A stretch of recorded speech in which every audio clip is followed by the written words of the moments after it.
구독자분들의 부의 사다리를 제공해 드리겠습니다. 안녕하세요. 부의 사다리입니다. 네, 오늘은 10월 14일 금요일 장 마감 후에 HMM에 대한 영상 올리도록 하겠습니다. 오늘 어제 나스닥이 CPI가 이제 상승하면서 밤에는 거의 마이너스 3% 가까이 나스닥이 하락을 하다가 장 막판에 장이 시작하고 나서 계속 끌어올리면서 결국에는 상승으로 마감을 했고요. 그로 인해서 당연히 코스피도 영향을 받아서 상승으로 시작을 했습니다.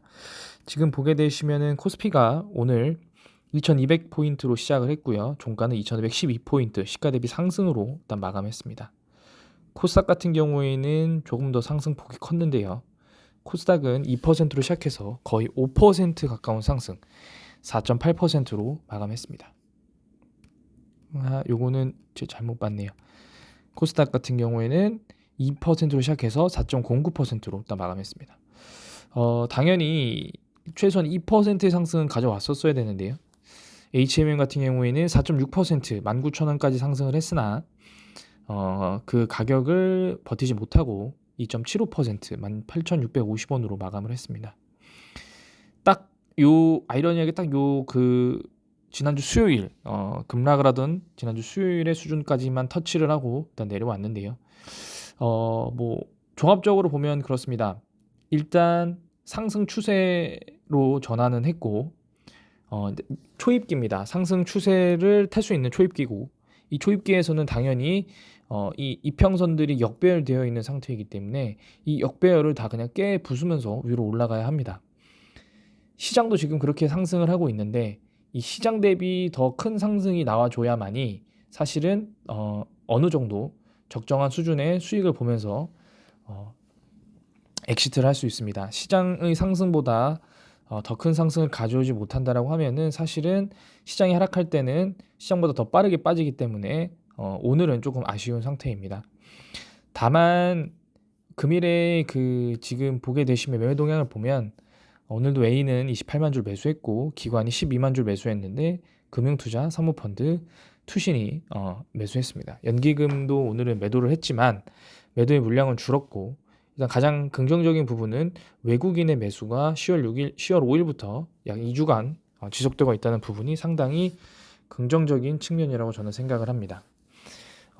결국에 과거에 21,000원 시절에 그 바닥을 찍을 때 버텨줬던 채널이 바로 외국인 채널이고요. 그 이후에 37,000원, 5,000원까지 폭등했을 때의 마지막 피날레가 연기금이었습니다. 똑같은 모습으로 갈 거라는 그런 아니란 생각은 하지 않고 있습니다만, 결론적으로는 HMM을 움직일 수 있는 주체는 외인, 연기금, 그리고 포스코나 SM그룹 같은 어떤 기타 법인, 매수 의향이 있는 그런 기업들의 움직임입니다. 포스코야 당연히 현금이 많아서 자본이 커서 워낙 좋아서 굳이 주식을 매수하지 않더라고 하더라도 그냥 바로 최대 주주와의 어떤 스왑딜로 지분을 확보할 수 있지만, SM그룹 같은 경우에는 그럴 가능성은 극히 희박합니다. 그렇기 때문에 시장에서 지분을 확보한 상태로 어떤 경영권에 어느 정도 참여를 하는 게 어떤 인수 대상자로서의 어떤 노력을 보일 수 있는 그런 모습이 나오지 않을까라는 생각 듭니다. 일단 그런 관점으로 봤을 때 기타 법인은 움직이지 않고 있고 연기금은 매도, 그리고 외국인은 매수를 하고 있기 때문에 1승 1무 1패라고 볼 수도 있습니다. 그렇기 때문에 시장 대비 큰 상승을 보이지 않고 있는 부분이 맞고요. 다만 현재 대차장고는 지속적으로 줄어들고 있고, 특히 오늘 같은 경우에는 공매도도 많이 줄었습니다. 물론 그래도 높은 비중이긴 합니다만 약 7%의 비중을 차지하고 있습니다. 7%의 비중은 10월 4일 이후 처음입니다. 약 열흘 만이고요. 일단은 오늘은 그래도 공매도 평균가가 종가보다 높기 때문에 사실은 공매도가 어느 정도 승리를 했다라고 생각을 합니다만, 공매도도 어쨌든 줄어들고 있는 상황에서 HMM 외국인들의 매수가 지속적이나마, 물론 많은 물량은 아닙니다만 지속적이나마 매수를 해주고 있다라는 부분은 상당히 긍정적인 부분이라고 저는 생각합니다. 특히 오늘 한번 볼까요? 오늘도 JP모간이 단일 증권사로 22만 주나 매수를 해줬는데요. 아마 이거는 공매도의 커버링이 아닐까라는 생각은 들고요. 모건 스탠리 같은 경우에는 매수와 매도량이 많습니다.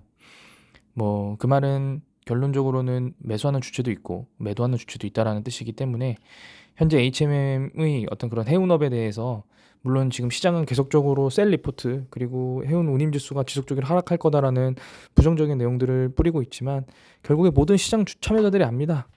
지수는 어느 정도 바닥을 찍으면 다시 유지 혹은 횡보할 거고 그 구간 꼭 그러한 운임 지수가 어떤 기업의 매출이나 영업이익에 직결적인 영향을 미친다는 것이 아니기 때문이란 걸 알기 때문에 적정 수준에서는 어느 정도 공매도를 상환하고 다시 한번 롱으로 상승으로 베팅해서 수익을 챙길 수 있는 그런 트레이딩을 하지 않을까라는 생각 듭니다.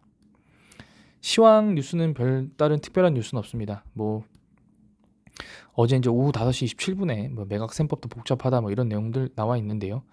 결국에는 한화가 그 기업을 인수할 때 좀 어떻게 보면은 대우조선해양을 인수할 때 싸게 인수했거든요. 아무래도 주가가 폭락하면서 싸게 인수했는데 HMM은 싸게 인수한다고 하더라도 현재 지금 시가총액이 약 9조입니다. 네, 9조 정도 되고요.